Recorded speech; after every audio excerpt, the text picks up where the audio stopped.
The night was wet and loud. Rain fell like a million tiny drums on the old wooden bridge. A young woman stood there, her wrapper soaked, her hair stuck to her face. In her arms, a baby cried softly, new to the world, small as a bundle of cloth, warm as a fresh loaf from the fire. Her name was Amara. Her hands shook. Not from the rain. From fear. Torches flickered at the far end of the road. Voices rose from the village behind her, men shouting, women weeping, feet pounding the mud. They were coming. The baby's cry rose higher, like a thin flute against a storm. "Shoo, my child," Amara whispered.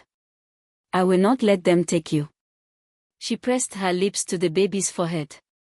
The baby was only a few hours old and smelled like soap and rain and life. Amara's eyes shone in the lightning flash. She looked down. The river below rushed like a dark snake, hissing and hungry, sliding between the tall trees that leaned in to listen. Another shout. "Closer now." Amara took a breath that seemed to pull the whole sky into her chest. She held her child to her heart, one last time. Then she stepped to the rail of the bridge, lifted her arms, and threw her newborn baby off the bridge into the thunder cracked. The world went black. Before this night, long before the storm, Amara lived in a small riverside town where the water knew every secret and the market knew every whisper. The town had two things everyone could point to with pride: the great river that fed their farms and the old bridge that let them cross it. Amara was kind. She wove mats from palm leaves. She sang as she walked, a bright voice like water over stones. She loved her husband, Chidi, who fixed fishing nets and laughed with his whole body. They had a little room with a short bed and a wooden chair with a broken leg that Chidi kept promising to fix. Their life was simple, but full. Every evening, after the market closed and the goats stopped bleating, Amara and Chidi sat by their door and watched the sky turn gold. They dreamed out loud. They whispered the same wish. "A child," Chidi would say, touching her hand. "A child who will run across this yard and call me Papa." "A child," Amara would echo, smiling at the empty doorway like it was already full. But months turned to years, and no small feat came. Then, one market day, as Amara bent to tie a mat with a thin rope, a strange woman touched her shoulder. The woman's wrapper was old, but her eyes were bright, like two sparks hiding in ashes. She smelled of rain and river leaves. "Your time is near," the woman said in a voice like a drum heard far away. "But be careful. Some gifts come with a test." "A test?" Amara asked. The woman did not answer. She simply pressed a small cowrie shell into Amara's palm and walked away. Amara turned to follow, but the crowd swallowed the woman like the river swallows a leaf. When Amara looked down, the shell was warm in her hand, as if it had been sitting in the sun. That night, Amara told Chidi about the woman. He laughed a little, not to mock her, but to chase away fear. "People say many things," he said, tapping the shell. "This one says a baby is coming. I will believe that part. The rest, we will face together." They faced it. The moon grew and shrunk. The rains came and went. And then, one morning, Amara woke to the strong pull of pain and joy. A tiny life had begun to move inside her. She put the cowrie to her ear, silly as it seemed, and she thought she heard the sea, even though their river had never seen the ocean. Word spread fast. The market women hugged her. The hunters slapped Chidi's back. Even the old bridge seemed to hum when she crossed it to fetch water. Not everyone smiled. Mama Obi, Chidi's mother, watched Amara with sharp eyes. She believed in old stories and old rules, and her mouth could cut like a knife. She wanted a grandchild. She wanted it so badly her hands shook when she spoke of it. "Do not make the river angry," Mama Obi warned when Amara fetched water. "Do not walk under the silk cotton tree at night. Do not eat twin bananas. Do not laugh too much when thunder speaks. Do not talk to the water alone. Amara tried to follow all the rules. But the world is full of things a person does not mean to do. Once, lightning flashed and she laughed from surprise. Another time, she found twin bananas in her basket and only noticed after she had already eaten. She was human. She was also afraid. Strange things happened. A bow cracked by itself while cooling. A hen laid an egg with 2 yolks. A fish jumped from the river and landed at Amara's feet, flapping like a hat. Old people called these signs. But signs point both ways, and no one agreed on where they pointed.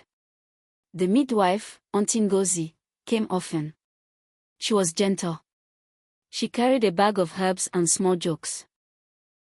Your baby is strong, Auntie Ngozi said, placing a cool hand on Amara's belly. Do not let fear make your house inside your chest. Fear is a bad visitor. It eats all your food and still asks for cola. Amara tried to smile. But sometimes at night she woke to the sound of water whispering under the bridge, saying words she could not understand. One evening, as the sky burned pink and the first birds flicked across the air, the strange market woman appeared again. She stood by the fence, not inside, not outside. Her eyes were the same, bright sparks in ash. Some babies, the woman said softly, belong to the land. Some belong to the river. Some belong to both. What does that mean? Amara asked, slow and careful. It means you will have to choose, the woman said. She glanced at the old bridge, then back at Amara. When the time comes, the river will ask for what is already hers. Before Amara could call Chidi, a goat bleated loud and the woman was gone, as if the sound carried her away. That night, Amara told Chidi everything. Chidi put his arms around her. No river will take my child, he said. No woman with ash eyes will tell me how to be a father. We will lock the door. We will hold our baby tight. Amara nodded. But the river kept whispering. Days turned like pages in a book. The belly became heavy. The baby kicked like a small drum. The rain returned, soft at first, then harder, then hard enough to turn the yard into a shiny dark mirror.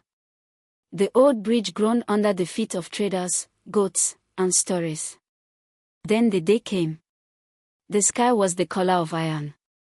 Wind pushed at the doors and moaned under the eaves.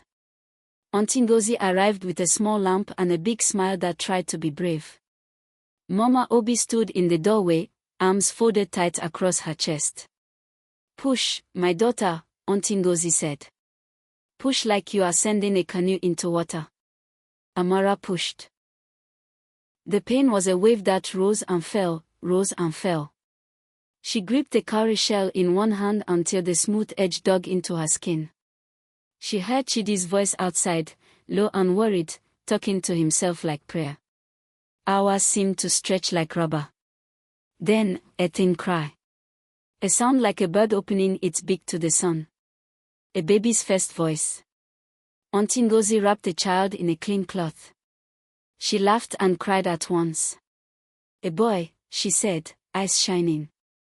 A strong boy. Amara reached out, tears washing her cheeks in warm rivers, and held her son. He was small and perfect. His fingers searched the air like tiny fish. He smelled like soap and hope. Mama Obi stepped closer, her face tight as a knot. She lifted the baby's foot. On his ankle, in the soft skin, was a faint spiral mark, pale like milk spilt on the floor. Mama Obi dropped the foot as if it burned her. Ogbanj, she hissed. The old word people use for a spirit child, a baby some folks feared would slip between words, bringing trouble. I knew it. I told you to obey. I told you not to laugh at thunder. We must take him to the elders. Tonight. Stop, Auntie Ngozi said, firm but kind. He is a child. Your grandchild. Mama Obi's voice rose. If we do nothing, the river will take him itself. The elders know the rules. They will test him. They would decide. Amara held her baby closer. The spiral on his ankle looked like the call of a wave, or the inside of a shell. It did not look like danger to her. It looked like a story drawn by a patient hand. Outside, a knock hit the door. Then another. Voices crowded the yard, warm at first, then hot, then burning. Open, someone called. The elders must see the child. Chidi stood between the door and the bed. His hands were fists, but his eyes were afraid. He looked from his mother to his wife. He was a bridge between two worlds and both were shaking. A small sound tapped the window. Amara turned her head. The window's edge was wet with rain. A folded paper sat on the sill, held by a stone so the wind would not take it. Her heart jumped like a fish. She reached, still holding the baby, and opened the paper. The writing was thin and steady. Cross the bridge before dawn. If you love him, you must let him go. No name. No mark. Only the words. Who brought this? She whispered. No one answered. But the wind shifted, and Amara thought she could smell the river on it, cold and deep, like a room without a fire. Outside, the door shook under the weight of hands. Mama Obi called to the crowd, her words stumbling over each other. Auntie Ngozi put a hand on Amara's shoulder. Not the hand of a midwife now. The hand of a friend. Do you trust me? Auntie Ngozi asked. Amara felt the baby move against her chest. He was so new. His life had only just begun to write itself. She could not let the first line be fear. I do, Amara said. Then listen, Auntie Ngozi whispered. There is more than one way to let go. Sometimes letting go is the only way to hold on. The words sank into Amara like stones into deep water. She felt them settle. The night slid toward dawn. The knocking at the door slowed. The crowd thinned. People get tired, even when they are angry. Even fear must sit down to rest. When the yard fell quiet, Auntie Ngozi lifted the latch. She opened the door to a slice of rain. She looked left. She looked right. No one stood near. Now, she said. Amara wrapped the baby in a thicker cloth, the good one with blue thread. She took the cowrie shell and tied it onto the cloth with a thin rope, so it would not fall. She kissed the baby's cheek. Kambili, she said, giving him a name at last, let me live. My Kambili. Chidi caught her arm. His eyes were wet. I will come with you, he said. Amara shook her head. If you come, they will stop us both. If I go alone, they will call me mad and let me pass. People always let a mad woman pass. Chidi swallowed. He touched the baby's small hand with one finger. The hand grabbed his finger and would not let go. It took all of Chidi's heart to gently pull free. Come back to me, he said. Both of you. Amara nodded once. She stepped into the rain. The world felt very big and very quiet, the way the world feels just before a song begins. She walked fast. The mud tried to hold her ankles, but she pulled free. The houses watched with closed eyes. A dog barked and then hid under a bench. The river hummed ahead, a dark voice under the brighter voice of the rain. The old bridge rose out of the mist.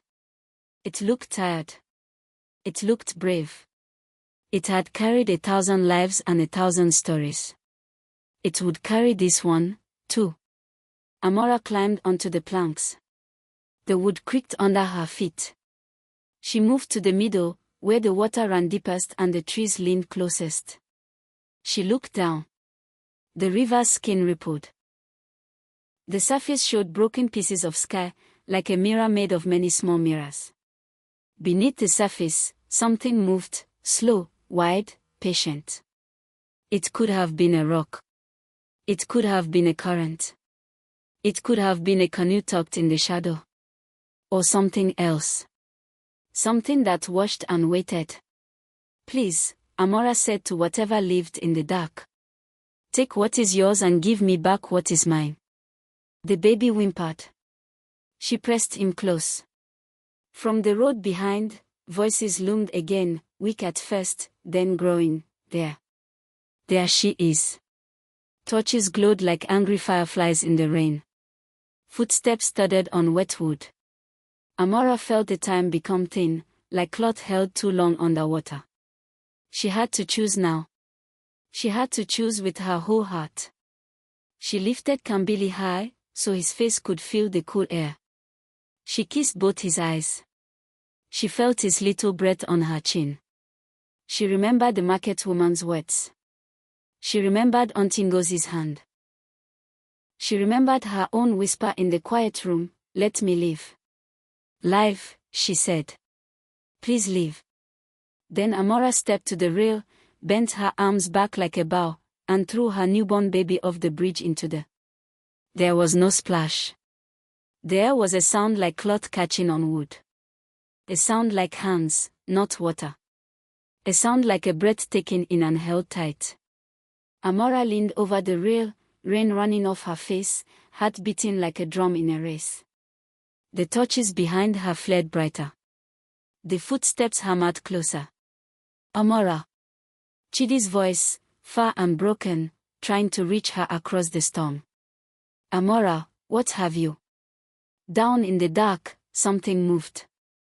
It rose toward the surface, slow as a moon rising, silent as a secret. For a second, lightning drew a thin white line across the sky, and in that sharp light Amara saw a shape just under the water, long and smooth, with a tiny bundle resting in the hollow of its back. The shape turned. The bundle shifted. A small cry lifted again, not drowned, not gone. And then the river swallowed the light. The torches were almost on her. Hands reached for her shoulders. A voice shouted, "Grab her." Amara took one last look into the dark where her child had fallen, where he had, somehow, been caught. She did not know by who. She did not know by what. She only knew the river had answered. The bridge shook under new feet.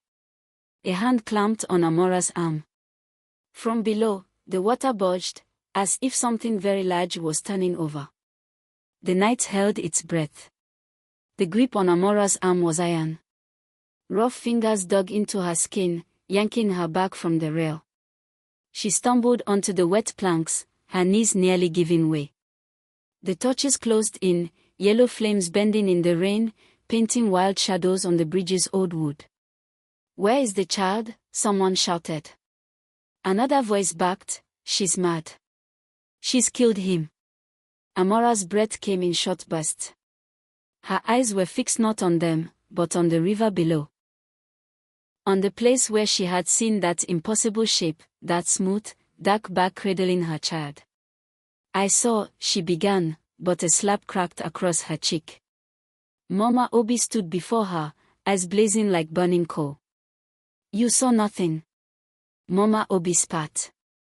"Only a mother curse would do what you have done. May the river remember you forever." The villagers swarmed around her, their faces pale in the torchlight, rain dripping from their brows. Some were crying. Some were glaring as if they could burn her alive with their eyes. But even through the noise, Amara could hear something faint beneath the bridge, a soft, rhythmic swish-swish, like the steady stroke of a paddle. It was moving away. Her heart pounded. They have him. Whoever, whatever they are, they have him. "Bring her to the elders," a man ordered.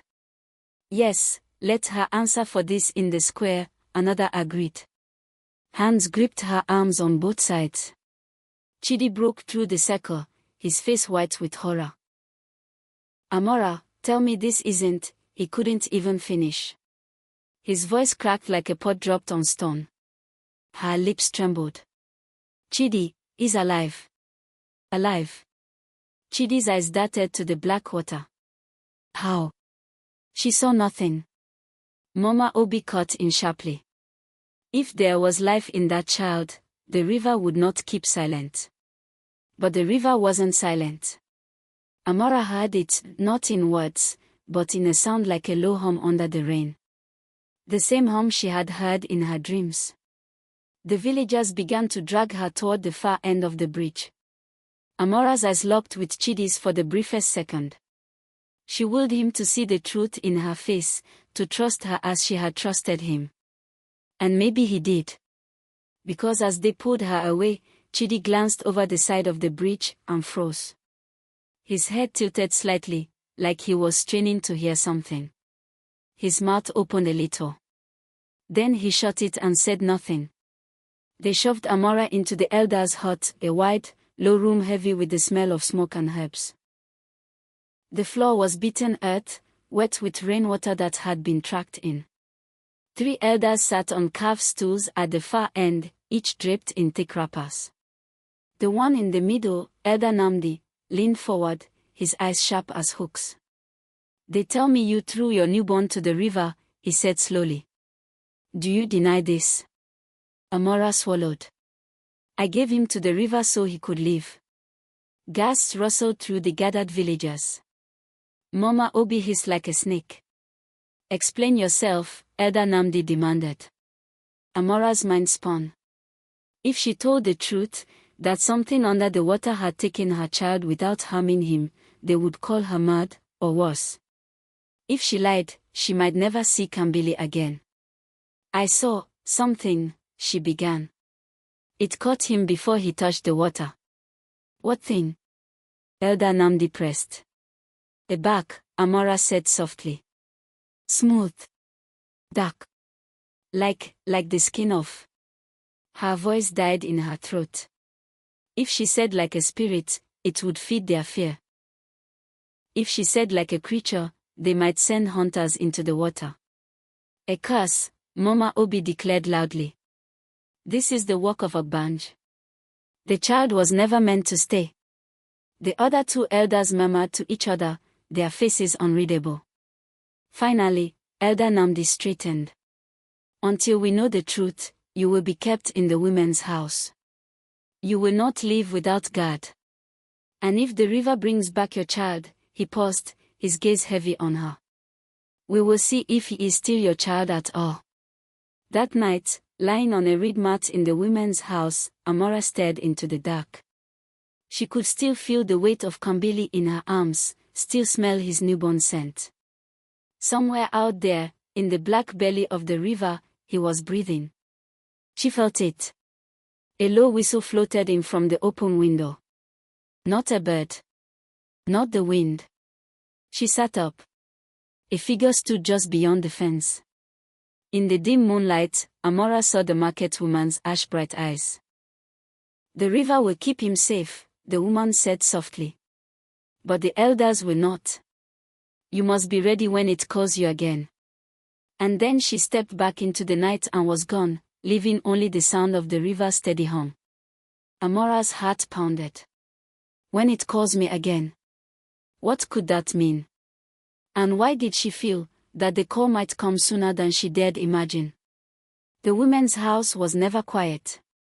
Even in the deep night, the air was thick with whispers. Some women prayed under their breath. Some wept softly into their cloths. Some muttered curses at men who had put them here. The smell was a mix of damp mats, palm oil, and old smoke that clung to the walls. Amara lay still, her eyes wide open. She wasn't listening to the women. She was listening past them, to the sound outside. The slow shhhhshhh of the river's breath as it slid over rocks. The market woman's words would not leave her head. The river will keep him safe. But the elders will not. If Kambili was truly with the river now, then he was out of reach of the elders' rules, for now. But for how long? And what did she mean by when it calls you again? A sudden clap of thunder rolled over the village. The other women crossed themselves or whispered charms. Amara sat up. Her hands trembled.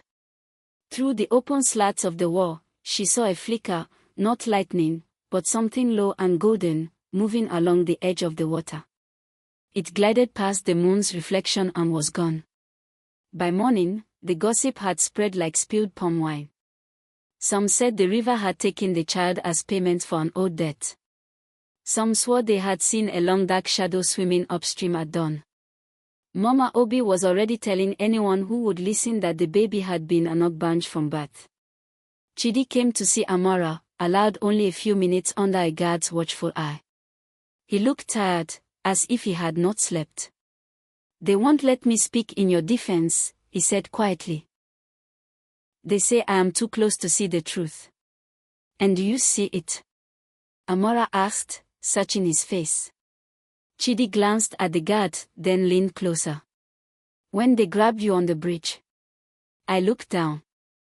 I saw the water move like something was carrying him. It wasn't the current. The river was gentle." Her throat tightened. "Then you believe me?" "I don't know what I believe," Chidi admitted. "But I know this: if the river took him and did not drown him, there's a reason. And I will find it." Before she could answer, the guard cleared his throat. "Time is over." That night, the rain returned, not hard, but steady. It whispered on the roof, a sound that made sleep almost possible. Almost. Amara's eyes had just begun to close when she heard it, the same low whistle as before, floating through the window. She sat up instantly. There, beyond the fence, the market woman's eyes glimmered faintly in the dark. "It is sooner than I thought," the woman said. "Come." Amara's heart pounded. "Come where?" "To where the river bends. Before the first rooster calls." Amara hesitated. "Will Kambili be there?" The woman tilted her head. "If you want him to be, you must come now." The woman's house was watched, but not well. In the far corner, a section of the fence leaned outward, the wood rotting at the base. Amara slid through, her wrapper catching on a splinter. She pulled free, breathing hard. The night wrapped around her like a cloak. The only sound was the river's hum, louder now, almost like it was pulling her forward. She followed the woman through narrow footpaths between sleeping houses, past the market stalls covered in mats, past the sick cotton tree whose roots looked like giant fingers reaching into the earth. The air grew cooler. The smell of wet leaves and river mist filled her lungs. At last they reached the bend. The moonlight was dim here, filtered through leaning trees. The river was wide and still, too still. The surface reflected the sky like glass. "Stand there," the woman said, pointing to a flat rock at the water's edge. Amara stepped onto it. Her feet were bare. The stone was cold, as if it had been sleeping for centuries. The market woman began to hum, a slow, rolling tune that matched the rhythm of the river. She dipped her fingers into the water and let droplets fall back in. Then, without warning, the glassy surface broke. A shape rose, the same long, smooth back Amara had seen from the bridge. Water slid off it in sheets. In the hollow of its back, cradled as if by invisible hands, lay a tiny bundle wrapped in blue cloth. "Kambili," Amara whispered, her knees weak. The bundle shifted. A small, soft cry reached her ears. She took a step forward. "Not yet," the market woman murmured. The smooth back began to turn, to sink again. "No!" Amara cried, reaching out. The bundle slipped under the surface, the cry fading into the hum of the river. And then, silence. Amara's chest ached as if someone had tied a rope around her ribs and pulled tight. She spun to face the woman. "Why bring me here if you won't let me hold him?" The woman's eyes glowed brighter. "Because the river was not showing you what you want. It was showing you what you must fight for." Before Amara could speak, a splash sounded upstream, heavy, urgent, nothing like the gentle rise she had just seen. The woman's head snapped toward it. "They are here," she whispered. "Who?" Amara asked. The woman's answer was a single word that chilled her blood. "Hunters." The sound came again, a heavy splash, followed by another, closer this time. Then the low thud of paddles striking wood. Amara froze. Through the trees, faint orange glows began to bob on the water. Torches. 4, no, 5 of them, weaving toward the bend. The market woman's voice dropped to a hiss. Move away from the rock. Now. Amara obeyed, stepping back into the shadows of the bank. The air seemed to thicken, every breath harder to pull in. She could hear voices over the slap of the paddles. Fan out, one man ordered. Check every root, every shadow. The elders want proof tonight. Hunters. Their canoes slid into the bend, the torches revealing faces painted with streaks of white clay. Each man carried a long spear with an iron tip, gleaming wet in the torchlight. Amara's heart pounded. If they found the creature, the one that had carried Kambili, they would strike without asking questions. And if they found her here, they would drag her back to the village and seal her fate. The market woman caught her wrist. Stay still, she breathed. One of the hunters drove his spear into the water near the rock. The sound was sharp, final, and followed by a strange, deep thrum beneath the surface. The hunter frowned, pulling the spear back. No blood. No fish. Nothing. Another hunter called out, over here. The water's warm. 2 canoes glided toward him. The torches swung low, their light spilling across the bend. And then the river moved. A swell rose from the still surface, lifting like the chest of something enormous drawing breath. The hunters rocked in their canoes, muttering. The swell slid toward the middle canoe, and for a moment Amara thought she saw it, that same smooth back, wider now, the blue cloth of Kambili's wrap pressed against it. Her mouth opened in a silent plea, don't show yourself. Not now. But it was too late. One torch swung too low, catching the curve of the back in full light. There, a hunter roared. The spears came down. The water exploded. A massive spray blinded the hunters, drenching their torches and hissing them out. The bend fell into darkness, broken only by the silver slice of moonlight. In the chaos, one canoe tipped, sending 2 men into the water. Amara couldn't breathe. She strained to see. There was a roar, not human, not animal, something between. And the 2 men surfaced, scrambling back into their canoe, their eyes wide with terror. It's not a fish, one gasped.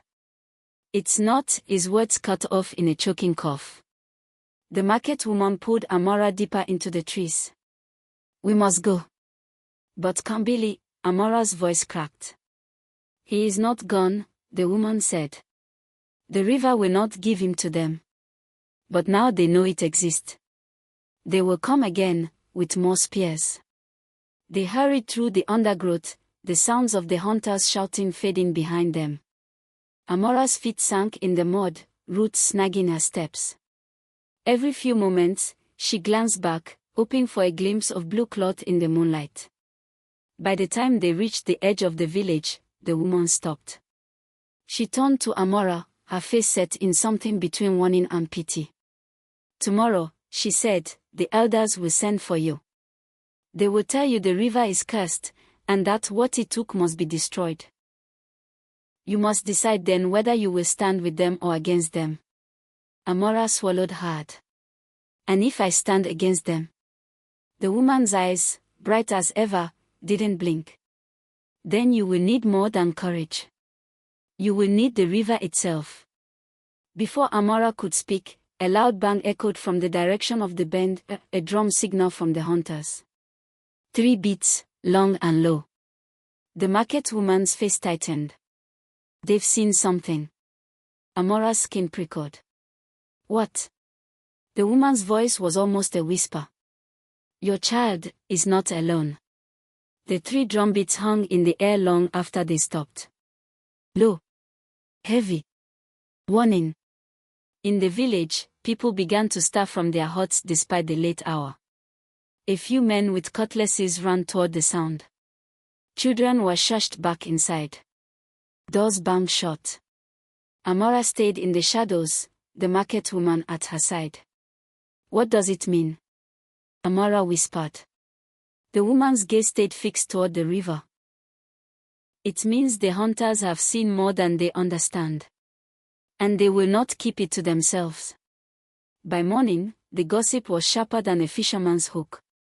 The hunters returned just before dawn. Their canoes dripped with riverweed. None of them carried fish. But each wore the same look, eyes wide, jaws tight, as if speaking might invite the thing they'd seen to follow them home. People crowded around them in the square. What did you see? Was it the spirit of the river? Did it take the child? One hunter finally spoke, voice low but steady. The child was there. But something else was watching over him. Something else. Mama Obi pressed. The hunter's eyes flicked to her, then to the elders, as though choosing his words carefully. It swam around him. Not touching, not leaving. Like a guard. A murmur swept through the crowd. What was it? Elder Namdi asked. The hunter hesitated. It looked human. But not. Its skin shone in the torchlight. Silver, like moon on water. Its hair floated long around its face. At that, an old woman near the front gasped. Mami Wata. The name rippled through the crowd, half in awe, half in fear. Stories about Mami Wata, the water spirit, had been told for generations. Some swore she blessed those she favored with wealth and beauty. Others whispered she lured the unwary beneath the surface, never to return.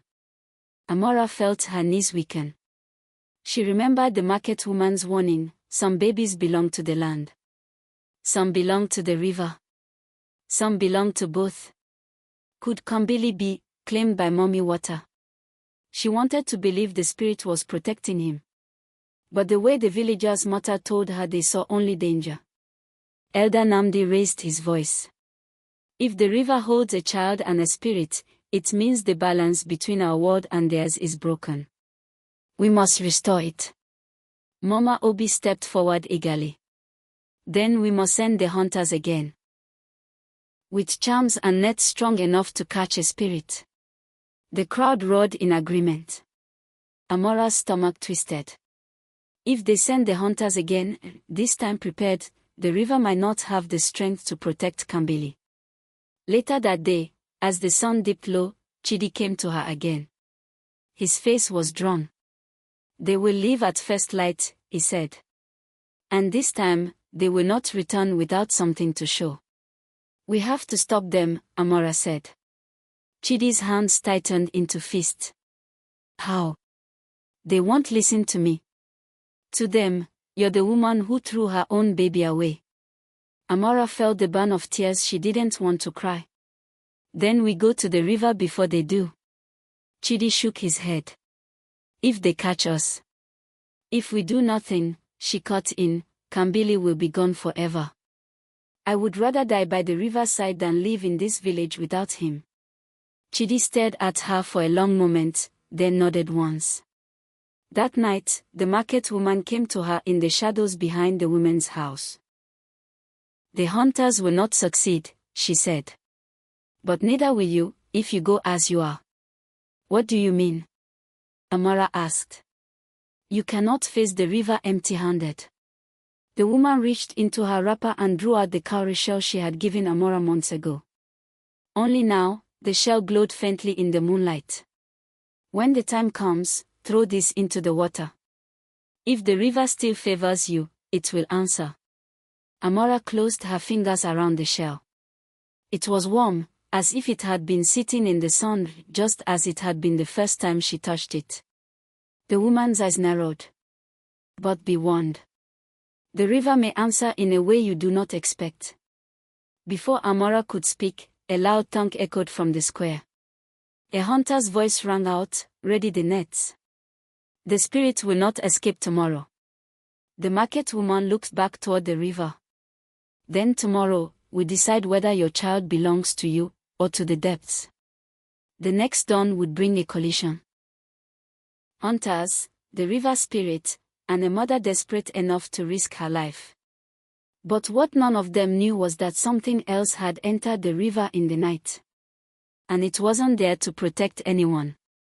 The first light of dawn slipped across the village like a thin blade, cutting the shadows into long, trembling lines. Roosters called, but their cries were drowned by the clatter of spears, the rustle of nets, and the low chanting of the hunters as they gathered in the square. Amara stood in the shadows near the edge of the crowd, her wrapper pulled tightly around her. The cowrie shell in her hand felt heavier than it had last night, its smooth surface almost pulsing in rhythm with her heartbeat. She spotted Chidi by the edge of the hunters' canoes, pretending to help them check the ropes. He caught her eye briefly, one quick glance, one nod, then turned back to his work. It was their silent signal. When the moment came, they'd both slip away toward the river bend. Elder Namdi stood near the front, his voice carrying over the murmurs. Today, we restore balance. The river will return what it has taken, or it will lose its power over us forever. The crowd answered with a cheer that felt more like a growl. Mama Obi's eyes swept over the people until they found Amara. Her lips curled into a thin smile, not warm, but certain, as if she already knew Amara would fail. The hunters pushed off in 3 canoes, each carrying 2 men. Their spears glinted in the pale light, and thick nets lay coiled like snakes at their feet. Drums began to beat from the shore, slow, steady, meant to carry across the water. Amara and Chidi moved quickly along the narrow footpaths, staying behind huts until they reached the cover of the trees. The closer they came to the river, the more the air changed, cooler, heavier, laced with the deep, patient scent of wet earth. By the time they reached the bend, the hunters' canoes were already gliding into position. The water here was calm, like a face waiting to see what would happen. Then the first canoe drove its spear into the surface. The water erupted. A sleek, silver foam shot up, scattering droplets like shattered glass in the sun. Its hair fanned around its head in long, dark strands. Its eyes, large, unblinking, not entirely human, locked on the hunters. Mami Wata. She did not scream. She did not speak. She simply moved with such speed that one canoe nearly tipped from the force of the wake she left behind. There, a hunter shouted. Net her. The nets flew, but they never touched her. A surge of water rose like a wall, knocking them aside before they could sink. In the swirl of the current, Amara saw it, a flash of blue cloth. Kambili, pressed close against the spirit's side, as though she had grown a cradle out of her own body. Amara's heart surged. He's alive, she whispered. Then the river changed. A ripple moved against the natural current, spreading outward in rings too fast to be normal. The silver spirit's head turned sharply, her gaze fixed upstream. Something was coming. The hunters saw it too. A dark shadow, longer than any canoe, moving just beneath the surface. It sliced through the water without a sound. What is that? Chidi whispered beside her. The market woman's voice came from behind them, low, grim. Not of the river. Not welcome here. The shadow reached the bend and rose just enough for its shape to break the water. Amara's breath caught. It was no animal she knew. Its skin was rough, ridged, the color of storm clouds. Its mouth was too wide, lined with small, sharp teeth. And its eyes, cold, yellow, and fixed, locked not on the hunters, but on Mami Wata, and the child in her arms. The spirit shifted, holding Kambili tighter. For the first time, Amara saw something in her expression, not anger, not power, but fear. The creature lunged. Water exploded upward, canoes rocking violently. One hunter screamed as the shadow passed under his boat, tilting it so far he nearly fell. Mami Wata darted back, her silver form flashing as she moved Kambili out of reach. But the creature was fast, too fast, and it curved in the water to cut her off. Do something. Amara gasped to the market woman. You have the shell, the woman said, her voice like steel. The river won't move without you. Amara's fingers tightened around the cowrie. Her mind screamed at her, throw it, call the river, save him. But her body felt frozen. In the bend, Mami Wata and the creature circled each other in the water, the baby between them.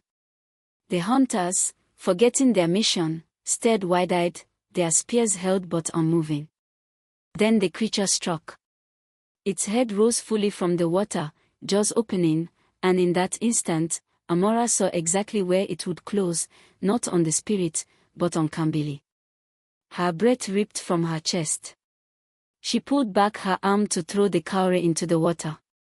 And something caught her wrist from behind. The grip was strong and sudden, yanking her arm down before the cowrie could leave her fingers. Amara twisted around, heart slamming in her chest. Mama Obi. Her eyes burned with a strange mix of fury and fear. Rainwater, or was it river spray? Streaked her cheeks. You will not call that thing, she hissed. It has already stolen enough. Amara struggled, trying to wrench her wrist free. It didn't steal him, it saved him. Mama Obi's fingers dug in tighter. That's what it wants you to think. But a spirit never gives without taking more. If you throw that shell, you will bind yourself to it. And then the whole village will pay. A loud crack split the air, the sound of a spear striking something solid. Both women's heads snapped toward the river. In the water, chaos reigned. Mami Wata had wrapped her body in a silver arc around Kambili, her hair flowing over him like a shield. The dark creature circled fast, its ridged back cutting the surface. Each time it lunged, she spun just enough to block it, but each turn made the gap between them smaller. One hunter had thrown his spear, it had glanced off the creature's rough hide with a dull clang and vanished beneath the surface. Another tried to cast his net, but the current surged, dragging it away before it could sink. They can't stop it, Chidi muttered under his breath, his knuckles white as he gripped a tree trunk. No one can. Amara's heart hammered. She could see Kambili's small face now, his mouth opening in a cry that couldn't be heard over the churn of the water. The cowrie in her hand seemed to grow warmer, almost buzzing against her skin. Throw me, it seemed to say. Call the river. Mama Obi must have felt it too, because she tightened her grip so hard Amara winced. If you do this, you'll bring the spirit fully into our world. Do you understand what that means? Amara's voice shook. If I don't, my son will die. For a heartbeat, Mama Obi's expression faltered, the barest flicker of something softer. But then she shook her head, her jaw set. Better no son than a cursed one. That was the moment Amara made her choice. With her free hand, she snatched up a smooth pebble from the ground and hurled it into the bushes behind them. The rustle made Mama Obi's head turn for the briefest instant, and that was all Amara needed. She yanked her wrist free, the cowrie clutched tight, and flung it high over the water. The moment it struck the surface, the bend changed. The river seemed to inhale, a deep, rolling draw that pulled every ripple inward toward the spot where the shell had vanished. The hunters' canoes rocked wildly, men shouting to keep their balance. Even the dark creature hesitated, its yellow eyes darting toward the center. Then the water spoke. It wasn't words exactly, but a sound that reached inside Amara's bones, low, resonant, and vast. The surface bulged, and from the depths rose something far larger than either Mami Wata or the ridged beast. A column of water shaped like a mound's torso surged upward, its features shifting like currents, a great head crowned with wreaths, eyes like deep pools, a mouth that roared without sound. The hunters dropped their spears. Mama Obi stumbled back, crossing herself. Mami Wata's silver form stilled, holding Kambili close. The ridged creature froze in place, its body trembling as though pinned by an unseen weight. The water spirit's gaze swept over them all, and then settled on Amara. It lifted one vast arm and pointed, not at her, but at Kambili. The next instant, the ridged creature broke free of its stillness and lunged forward, not toward Mami Wata this time, but directly toward the bank where Amara stood. Its mouth opened wide. And in the reflection of its yellow eyes, she saw herself. The ridged creature surged toward the bank, its body cutting the water like a blade. Each thrust brought it closer, spraying mud and foam onto the shore. Its wide mouth gaped, teeth flashing in the early light. Amara stumbled back, her bare heels sinking into the wet earth. Chidi grabbed her arm. "Run," he shouted. But she didn't move. Kambili's small cry reached her over the roar of the water, faint, but real. Mami Wata had darted aside to avoid the creature's sudden turn, and in that moment the cradle of silver around him loosened. He was closer to the shore now, but still in the water, and still in danger. If I run, Amara thought, I lose him forever. The market woman's voice cut through the chaos.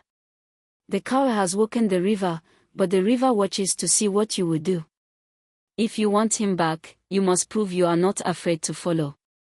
Follow, into the river. Amara's chest tightened. She could swim, but this was no calm fishing stream. The bend churned now like a pot left too long on the fire, every surface swirling, pulling. And in that water were not just fish and currents, but a silver spirit, a ridged beast, and something vast that had pointed at her child. The hunters shouted from their canoes. "Pull back. It's coming to shore." Two of them threw spears, but the tips bounced off the creature's hide like sticks against rock. The beast kept coming, its yellow eyes fixed not on them, but on Amara.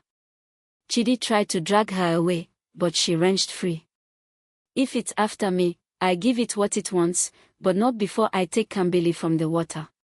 She ran forward, splashing into the shallows. Cold gripped her legs instantly, climbing to her knees, her waist. The current pushed hard, as if testing her resolve. Mami Wata's head broke the surface ahead, her hair plastered to her cheeks. She met Amara's eyes, and for the first time, the spirit did something strange. She nodded. The ridged creature roared, a horrible, grinding sound, and lunged to intercept. Amara dove. The shock of the cold stole her breath, but she kicked hard, pushing toward the blue cloth she could just see beneath the surface. Her fingers brushed it once, twice. A shadow swept over her. The creature's bulk blocked the light, its teeth closing around the space where her legs had been a moment earlier. She twisted away, heart pounding in her ears. A strong grip closed around her wrist, but it was not the creature. Smooth, cold fingers pulled her upward, and she broke the surface gasping. Mami Wata floated before her, holding Kambili. The baby was still crying, his face warm against Amara's wet skin when she pressed him to her chest. But before relief could take hold, the water behind the spirit rose again.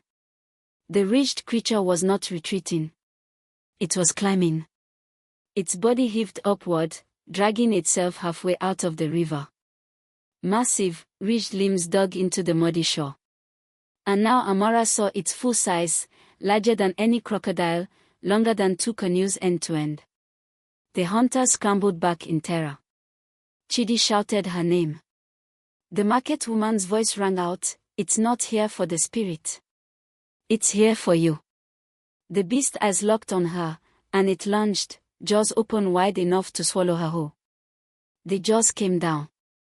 Amara spun sideways, clutching Kambili to her chest.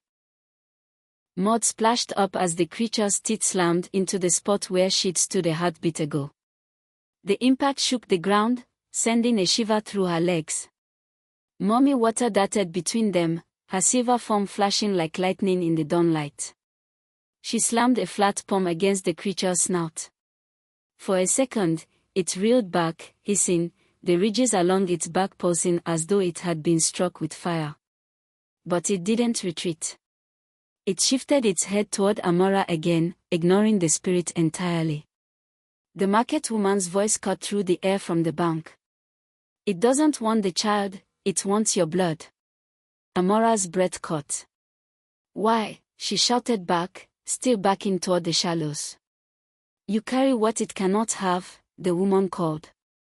The same blood that called the river the day you were born.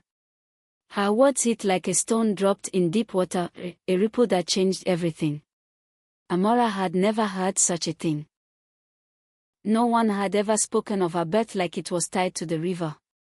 But the way the creature's yellow eyes followed her, the way the cowrie had warmed in her hand, the way the river's hum had always seemed to speak under her dreams. It all felt suddenly connected. The beast lunged again, faster this time. Amara turned and ran through the shallows, her legs straining against the pull of the current. Each splash felt heavier than the last. Kambili whimpered against her shoulder. Hold on, she whispered to him. Just hold on. The hunters, seeing the creature chase her, began to shout. Two tried to cut it off with their canoes, paddling hard to wedge themselves between her and the beast. But the creature swerved, slamming one canoe aside with its massive tail. The men tumbled into the water, their cries muffled instantly as the current dragged them downstream. Mami Wata swept past, her hair lashing like black ribbons in the water. She called out in a language Amara didn't know. Sharp, clipped sounds that seemed to carry weight in the air. The river answered. From beneath the surface, currents surged in unnatural patterns. The water thickened around the creature, swirling like hands clutching at its ridges. It thrashed, snarling, but the river's pull was stronger now. It dragged at its limbs, forcing it back toward the bend's deepest point. The water column spirit rose again, towering, its reed crown dripping. This time, the eyes were fixed on Amara. The market woman stepped to the very edge of the shore and shouted over the roar. The river will protect you, if you choose it fully. Give yourself to it, and it will never let this beast touch you. Her words twisted in Amara's mind. Give yourself to it. What did that mean? To live in the water forever. To leave the land and never return. She looked down at Kambili. His small hand clung to her wrapper, his eyes squeezed shut. If she refused, would the river let the creature have her and leave him alone? Or would it take them both? The water column's great arm lifted again, palm open this time. The river was waiting. Behind her, Chidi shouted, Amara, don't. His voice was raw, desperate. We'll find another way. The creature, half submerged now, bellowed and strained against the river's grip. Its yellow eyes burned through the spray, never leaving her face. She stood in the shallows, one step away from the deep, caught between her husband's voice, her son's life, and the river's call. Then the current at her feet changed, a sudden, undeniable tug, pulling her forward. The choice was no longer hers alone. The tug became a grip. Water surged up around Amara's thighs, then her waist, yanking her forward with a force that felt alive. She gasped as her feet left the riverbed, the cold swallowing her whole. Kambili's cry cut off as she held him tight, curling her body around his. The world above blurred, the shouts of hunters, Chidi's voice, the market woman's calls. All muffled into a deep, endless hum. The current pulled her down, not violently, but with a steady, deliberate strength, as though carrying her somewhere it had always meant her to go. Mami Wata glided beside her, eyes fixed ahead. In her arms, Kambili stirred but did not cry. Somehow, the spirit's presence calmed him. Lights faded. The water grew warmer, the pressure heavier.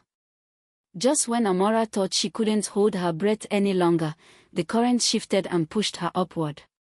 They broke the surface into a place she had never seen.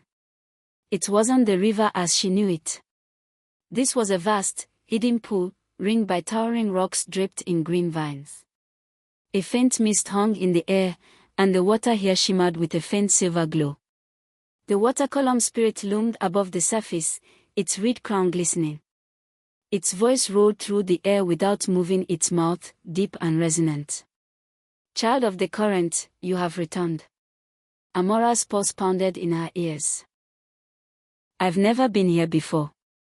You were here before you could walk, the voice said. Your mother brought you to my waters as an infant. She prayed for your life when sickness claimed you. I answered. My mark flows in your blood. Amara's breath caught.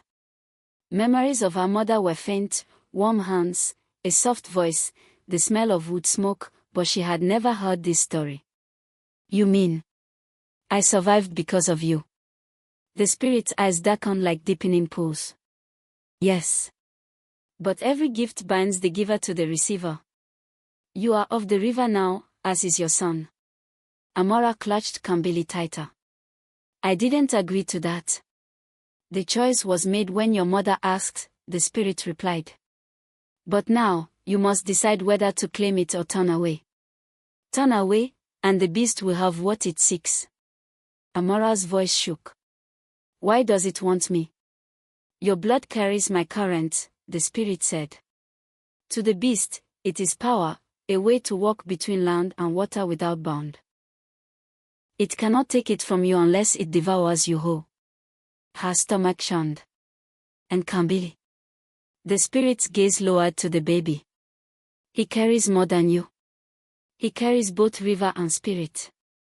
Mami Wata's silver hand brushed the child's cheek, her eyes softening for a brief moment. He is rare.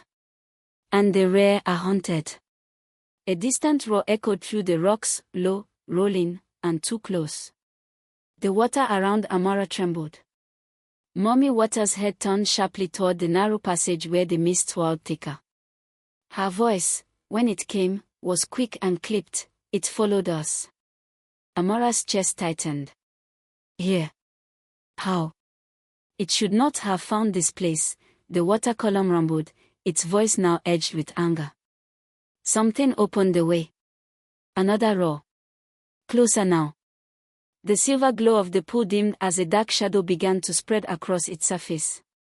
The spirit's gaze snapped back to Amara. If you choose to stand with the river, we will close the path and fight. If you refuse, I will send you to the land, but the beast will follow, and nothing there will stop it. The water at her feet pulled gently now, not to drag her, but to wait for her answer. Behind her, the shadow swelled, and two yellow eyes pierced the mist. The yellow eyes burned through the mist like twin lanterns in the dark. The ridged beast slid forward, its massive head breaking the surface with a hiss that smelled of rot and iron. Amara's grip on Kambili tightened. Every muscle in her body screamed to run, but there was nowhere to run. The rock walls rose too high, the water too deep. The water column spirit's voice rumbled. Choose, child of the current. Amara's breath came fast. Chidi's face flashed in her mind, his voice begging her not to bind herself to the river. Then she looked down at Kambili, tiny fingers curling into her wrapper, his warm weight against her chest, and she knew there was only one answer. I choose the river, she said.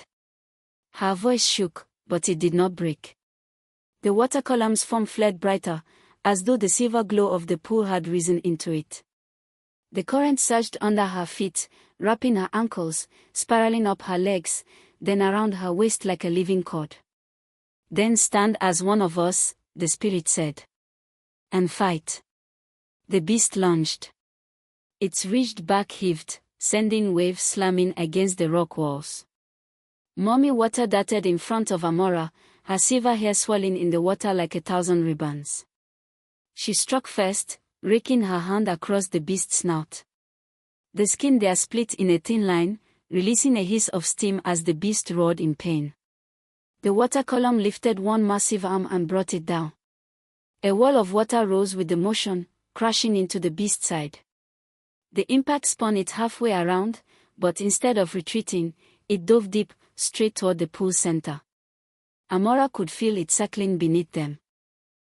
The water churned, pulling at her legs, trying to break her balance. A voice slid into her mind, not the spirit's, not Mami Wata's, but something colder, sharper. Give me the child, and I will spare you. Her knees buckled. The voice wasn't coming through her ears, it was inside her, calling around her thoughts. She beat down hard, shaking her head. No. The water around her swirled harder, as if the beast's rage had turned the pool into a whirlpool. Kambili! Mami Wata called, her voice ringing with urgency. Hold him above the current. Amara lifted her son high, feeling the pull around her waist intensify. The cowrie shell, still tied to Kambili's cloth, paused against her wrist, each bit stronger than the last.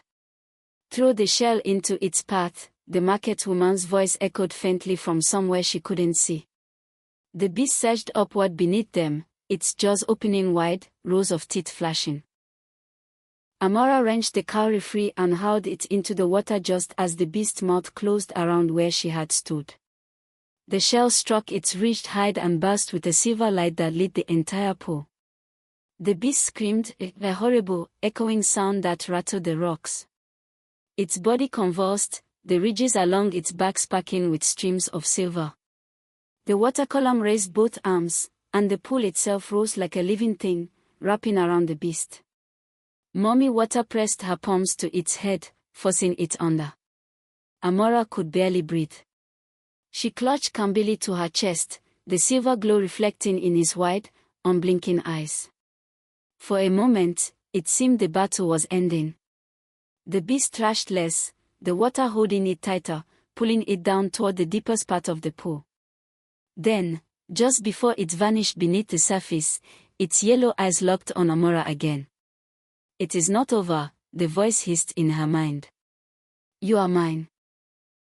And with one last violent twist, it tore free of the water's grip, not upward toward the pool's surface, but sideways, smashing into the rock wall. The wall cracked. And a torrent of water began to rush out through the gap, pulling Amara, Kambili, and everything in the pool toward it. The crack in the rock widened with a sickening groan, and the pool's silver water rushed toward it like a living river desperate to escape. The pool hit Amara so suddenly she almost lost Kambili from her arms. Hold on to her. Mami Wata's voice rang through the chaos, but it was already too late. The current wrenched Amara backward, her heels scraping against the smooth rock beneath the water. Her fingers dug into Kambili's cloth, holding him tight against her chest. The water roared in her ears. Above, the water column spirit thrust an arm into the current, trying to hold her in place, but the force was too great. The beast, still glowing faintly from the cowrie's light, slipped into the gap fast, its ridged tail vanishing into the darkness beyond. Then the current took Amara. She was thrown through the opening, the edges of the cracked stone scraping her arms and legs. For a moment, everything was pitch black, no light, no sound but the deafening rush of water. Her chest burned. She kicked hard, trying to keep Kambili above the surface, but the tunnel twisted like a serpent. Each turn slammed her into the walls, spinning her until she couldn't tell up from down. Somewhere in the darkness ahead, she heard the beast roar, muffled by the water but still close enough to rattle her bones. Suddenly, light, faint at first, then growing. The tunnel spat her out into a new stretch of river. Here, the banks were high and jagged, lined with strange black stones that glistened as if wet even above the waterline. The current was slower, but the depth was unknown. She broke the surface, gasping. Kambili coughed softly against her shoulder, his face pale but alive. Relief flooded her until a shadow slid beneath them.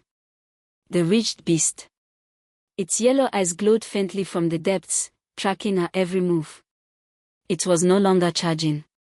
It was circling, slow and deliberate, like a predator toying with its prey. Amara spun, scanning the banks for an escape. On the left, the rocks rose too steep to climb. On the right, a narrow strip of muddy shore jutted out beneath a leaning tree. If she could reach it, she might be able to hide, at least for a moment. She struck out toward it, her arms burning, legs aching. Kambili whimpered, and she whispered to him between gasps, just a little more. Halfway there, the beast moved. It surged upward, breaking the surface in front of her with a spray of cold water. She stopped short, heart pounding, as it hovered there, its head low, mouth closed, as though studying her. And then, it spoke aloud. Not in her head this time, but with a deep, rasping voice that seemed too human for its monstrous form. You think the river can keep you from me? Her breath caught. She clutched Kambili tighter. The beast tilted its head, ridges dripping. Child of the current, your blood belongs to me. And if I cannot take you here? Its gaze dropped to the baby in her arms. I will take the one who carries more than you. The current swirled suddenly at her back. A pale hand, Mami Wata's, broke the surface behind her, reaching for her arm. The beast lunged at the same moment. Amara had one breath to decide, grab the spirit's hand, or dive under with Kambili to escape the strike. The beast roared tore through the air, vibrating in Amara's chest. Mami Wata's pale hand hovered behind her, steady, waiting. Kambili whimpered, his small fingers digging into her wet wrapper. The world shrunk to 3 points, the hand, the jaws, the child. Amara sucked in a deep breath and dove. The water closed over her head as the beast's teeth slammed shut where she'd been a heartbeat before. She kicked hard, angling downward toward the shadowed depths, her arms wrapped tightly around Kambili. The current was sluggish here, but heavy, like it resisted her movements. The beast turned instantly, its long body twisting in the water with unnatural speed. It came after her, ridges slicing the surface above like a saw. Her lungs ached already. She swam deeper, hoping the darker water would hide her. But the yellow glow of the beast's eyes pierced the gloom, unblinking, unshaken. A sudden flash of silver streaked across her path, Mami Wata. She grabbed Amara's arm and pulled, her eyes locking on hers for a brief moment. Up, they seemed to say. But before they could rise, the beast lunged from below, its massive head thrusting upward. Mami Wata released Amara and spun in the water, planting both hands on the beast's snout to push it back. The force sent ripples through the depths. It roared, bubbles bursting upward in a violent cloud. The vibration rattled Amara's teeth. In that chaos, something small drifted from Kambili's cloth, the cowrie shell. It glimmered faintly, sinking slowly toward the black bottom. The beast saw it too. Its gaze flicked from Amara to the shell, and in that instant, Amara understood, it didn't just want her blood, it wanted the shell's power. She let go of Mami Wata's hand and surged downward after it. The cold beat at her skin, the pressure squeezing her chest. The shell sank past jagged stones on the river floor, its faint silver light still pulsing. The beast twisted and dove after her, its ridged body a dark wall closing the distance fast. She reached out, fingertips brushing the shell, and then the beast's shadow engulfed her. A sudden boom echoed through the water, like the strike of a massive drum. The current reversed in an instant, blasting her sideways into a crevice in the rock wall. She called around Kambili as the beast shot past, jaws snapping at empty water. Through the narrow slit of the crevice, she saw Mami Wata floating above, her silver form blazing, arms spread wide. The water around her vibrated with power. The beast hesitated, circling warily. Then it spoke again, voice like a growl underwater. You cannot hide her forever. Its tail lashed once, stirring the silt into a choking cloud, and then it sank deeper into the dark until its yellow eyes were gone. Amara's heart pounded. She clutched Kambili, feeling the faint warmth of his breath against her neck. The cowrie shell still lay on the river floor, inches from her reach. Mami Wata's gaze dropped to her through the water, her lips moving in slow, deliberate words Amara couldn't hear, but could read. Take it now, before it comes back. Amara stretched her arm through the narrow gap, her fingertips just brushing the shell. The moment she touched it, the silver light flared, not faint now, but blinding. The current roared to life, shaking the rock around her. Above, Mami Wata looked upward sharply, as if something far larger than the beast had just entered the river. The light from the cowrie shell was so bright it cut through the murky depths, turning the black water into molten silver. Amara gripped it in her fist, and the moment her skin closed over it, a pulse ran up her arm, not pain, but weight. It was as though the river itself had been poured into her veins. Her lungs no longer burned. Her heartbeat steadied. The cold vanished, replaced by a slow, deep warmth that seemed to hum with life. Above, Mami Wata swam down to her, the silver strands of her hair billowing like clouds. She touched Amara's wrist, her eyes widening slightly. "It answers you," she said, her voice clear now despite the water between them. "The cowrie was never just a charm. It is the river's heart." Amara blinked. The river's heart. Mami Wata's gaze hardened. Long ago, the spirit of the river bound its power into this shell to keep balance between land and water. Whoever holds it commands the current. But in the wrong hands, she glanced into the dark depths where the beast had vanished. It can turn the river into a weapon. The water around them shifted. From far below came a vibration so deep it felt like the riverbed itself was breathing. A shadow rose, larger than the beast, larger than anything Amara had ever imagined. At first, it seemed like the water column spirit, but this form was heavier, darker, its crown of reeds jagged like thorns. Its eyes burned with an ancient gold, and its voice roared through the water like a flood breaking its banks. "You have taken what was mine." Mami Wata stiffened beside her. "The deep one," she whispered. The golden-eyed figure's gaze locked on Amara.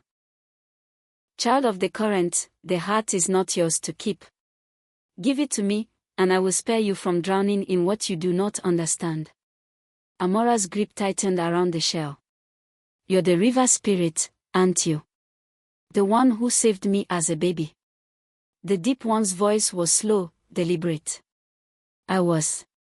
But the years have turned the current. The heart has rested too long in the dark. It belongs with its master, not in the hands of a mortal who knows nothing of its cost." Before Amara could answer, a sudden blast shot between them, the ridged beast. Its roar shook the water. But instead of attacking her, it circled the deep one, its yellow eyes fixed upward like a servant waiting for command. Realization crashed over Amara. The beast wasn't hunting on its own. It was following orders. The deep one's gaze softened into something far more dangerous than anger, patience. "You see, even the hunters of the deep obey me. Give me the heart, and I will let your child live." Mami Wata's hand closed over Amara's arm. "If you give it to him, the river will never be safe again. The beast will rule every current. Every child marked by the water will be his." Amara looked between them, the deep one's gold eyes, the beast's reached form, Mami Wata's silver shield around Kambili. The cowrie paused in her palm, its glow quickening like a drumbeat before war. Above them, the crack in the rock still gushed water into the outer river, the same path that could lead back to the surface, or be sealed forever. She had only one choice left to make. And whichever way she turned, it would change the river forever. The cowrie's pulse beat against Amara's palm, faster now, like a heart ready to burst. The deep one's gold eyes stayed locked on her, his voice low and steady. "Give it to me, or you will watch the water take your son." The ridged beast circled them slowly, its yellow eyes glinting, ready to strike at the first command. Mami Wata floated in front of Amara, her silver hair spreading in a halo, her voice calm but firm. "The heart listens to you now. If you keep it, you can call the river to fight with you. But once you do, you will belong to it forever." Amara's chest tightened. Belong forever, it meant never returning to the life she knew. Never walking with Chidi under the market's shade, never hearing the goats bleat at dusk, never feeling the warmth of the sun without the scent of water in her lungs. But if she didn't? Her gaze dropped to Kambili. His small eyes were open now, staring up at her without fear. His tiny fingers brushed the shell in her hand, and the glow flared brighter at his touch. The decision settled in her bones. She looked straight into the deep one's eyes. "You will not have him. You will not have this." The deep one's face darkened like a storm-clouded sky. Then you have chosen to drown. Not drown, Amara said. Fight. She closed her eyes and let the cowrie's warmth spill into her, the hum rising into a roar in her ears. The water around her surged upward in spirals, spinning faster until it formed a ring between her, Mami Wata, and the beast. The current slammed into the beast first, tossing it aside like driftwood. It crashed into the rock wall, shaking the pool. The deep one raised a hand, and the water turned against her, pushing her toward the crack in the rock. The force was immense, like wrestling the river itself. Mami Wata darted forward, striking the beast again, her movements a blur of silver.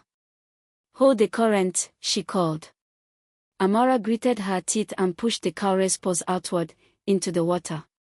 The spirals rose higher, now forming shapes, arms, hands, all made of swirling current. They grabbed at the beast, holding it down. Another wave rose behind the deep one, striking his crown and forcing him back a step. But he was stronger. With a deep roar, he pulled the water into a single, massive surge that broke through her spirals, driving them backward. The force ripped Kambili from her arms. No! Amara lunged, her fingers just brushing his cloth as he drifted toward the deep one's outstretched hand. The beast broke free, surging upward toward the child. Something in Amara snapped. She poured everything, fear, love, rage, into the cowrie. Its glow burst into pure white light, flooding the water until nothing else could be seen. The current screamed through the pool, shaking the rocks, sealing the crack in the wall with a slam of stone. When the lights faded, the deep one and the beast were gone. Amara floated in the center of the pool, Kambili cradled safe in her arms. Mami Wata hovered nearby, her silver form dimmer now, but her eyes proud. You have bound yourself to the river, the spirit said softly. It will never forget you. And you will never be free of it. Amara's voice shook, but it was steady enough. If that's the price for him, I'll pay it. Hours later, when the surface world saw her again, she was walking out of the river at dawn. The market woman stood waiting, Chidi at her side. Chidi ran to her, pulling her and Kambili into his arms, his tears warm against her wet cheek. Mama Obi stood at a distance, her face unreadable. The river behind them flowed on as if nothing had happened, but Amara knew its voice now. And she knew it would call her again. When it did, she would answer. Because she was no longer just a woman from the village. She was child of the current.